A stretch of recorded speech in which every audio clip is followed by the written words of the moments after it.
a lot of folks, in order to retain water and stuff, and you guys do it with the earth boxes, is just simply cover the top of the soil and you use a piece of plastic. So that, or some people using cardboard as well. They're cutting up pieces and then putting it there, but it's not actually like breaking down like a mulch. I guess that's why I don't want to know if we really want to consider it a true mulch, but it's not really breaking down. What are your thoughts on like putting cardboard on top? I think there's some benefit. We did it in one of our last YouTube series, not to live as the mulch, but when I left town, I actually covered the recently decomposed cover crop with the cardboard to keep the light off of it and let the organisms work it into soil. When I pulled the cardboard off, the cover crop was gone. It was all soil. There was a couple little patches, but you'd work your hands in and it was no longer 6 inches of plant. It was soil. And so that cover is one of the benefits of mulch. If you're using a carbon-rich mulch or a green manure mulch where you're chopping the greens and mulching with it, those all have multiple benefits, but with multiple benefits comes some responsibility. Like I said, it's adding nutrients, it's decomposing, and so a simple cover removes all of the thought of how long does it take to decompose and is this good for my soil, and it simply covers it. And cover is good because the soil doesn't need to be hit by the UV of the sun and your lights, and then the worms can come right up to the soil surface, and there's a whole population of beneficials. You can peel the plastic back and see it. And I originally didn't like the idea of the plastic because it's not as romantic, as I say. It's not as, it doesn't tug on your heartstrings. Nature's not always that way. A lot of us think nature and just have all these views, but it's like, nature can be pretty hardcore, It's a lot of, besides poison ivy and animals killing each other, it's not always all perfect. But when we're looking at covering it versus the natural process, at least you get that cover. And when it comes to organic farming, they use plastic a lot. Now, they get a really thick piece that they can reuse over and over so they're not being wasteful. But when it comes to commercial farming, like if you picture a 100-foot row, 3 feet wide, full of lettuce, or they're about to seed it and they have to use machines to seed it so it's all evenly done, you can't just cover crop and then run the seed machine. So what they would do is they would cover crop, and as soon as it got a few inches tall, they would use a machine to kind of just lightly till it under or whip it under the first layer so now it's buried by the soil, and then come pull that heavy black plastic over and put rocks on it, wait a couple of weeks, pull it all back off, and have unbelievable carbon-rich, black, beautiful soil that has been freshly inoculated with all that mulch, and then they'd plant into it. So using a cover is understanding how to use a tool.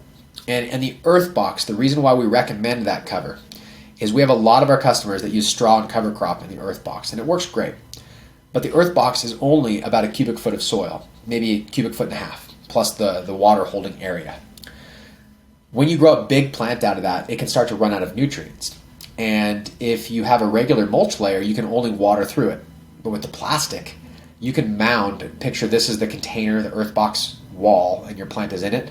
You can mound 3, 4, 5, 6 inches above the top with compost and organic amendments. And the reason why this works is you don't have to water on the top where the water spills out the side. You water down below in the earth box. And when you cover that big mulch layer that's packed as a mound with the plastic, the feeder roots can go all the way up in it and digest it. And in the earth box, normally that much mulch material might be a little rich, but the earth box has clean water, so the roots can always access water without nutrients to balance, and it seems to work really well. So I like the cover. I just don't like its appearance as much, and I really do like fresh straw with the green cover crop. It really is something like art. It's beautiful. So yeah, I've been using the cardboard to cover on some of my recent grows. I did have somebody comment on one of my videos mentioning that there's some concern that chemicals that are on the actual cardboard could get released into the soil, and those chemicals don't break down very well. And same thing with the plastic. Have you heard anything about that? Is that actually a concern or what? I would say it's not a concern, but I want to get there because their thoughts are totally in the right place. And you should be concerned because most of the industrial stuff is going to have some problems with it. But I would encourage you to think of it as a lot of these compounds the plant's not going to take up. Like some people are worried about some of the chemicals in plastic. Farmers use PVC all day long to irrigate, and none of that actual material grows into the plant. But we don't want to hurt the soil either, and we want to be mindful. But I think if you go narrow focused on something, you can kind of get a little too deep without missing the rest of the opportunity. Composting by nature cleans. It removes pathogens and chemicals, and it improves so that if I was really going to be forced to use something that was contaminated, composting it and then working it through worms would give me the most relief that at least we tried to remediate. And so when you're talking cardboard that's mostly carbon, oftentimes it's either newspaper to a worm bin or cardboard to a worm bin. Now, as a cover, it's different. But in a worm bin, people shred cardboard, shred newspaper, they feed it to their worms. The worms don't die. The worms go crazy. They eat it all. But the thought is the ink on the newspaper is a problem. And they're like, it's chemicals. Well, it's soy-based ink, and it's not really a problem. The challenge I have is I don't try and put Roundup sprayed soy that's industrial in my grow. So I would try to avoid it, but the smarter side of me knows that it's small amounts, and the microorganisms and the worms just rip that to shreds as far as the actual chemicals. And what I mean is, if a chemical's in there, composting, biology, worms, and the enzymes, they can actually take a chemical structure and break it apart so that it's no longer that dangerous chemical. It's just the carbon, hydrogen, it's just the individual components that made something like that, its structure.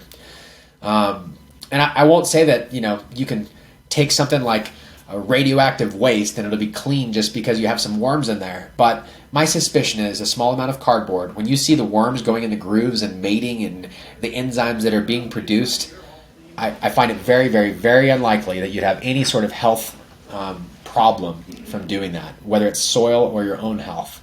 And so I'm not a doctor, but I really think that you'd be fine with some cardboard on top of your soil. But I also understand what they're saying, right? Some of these, maybe the glue has got something in it that's a little bit weird. And so those are my thoughts on it. This clip is brought to you by AC Infinity. Use discount code MrGrow at 15 to save on any of their products.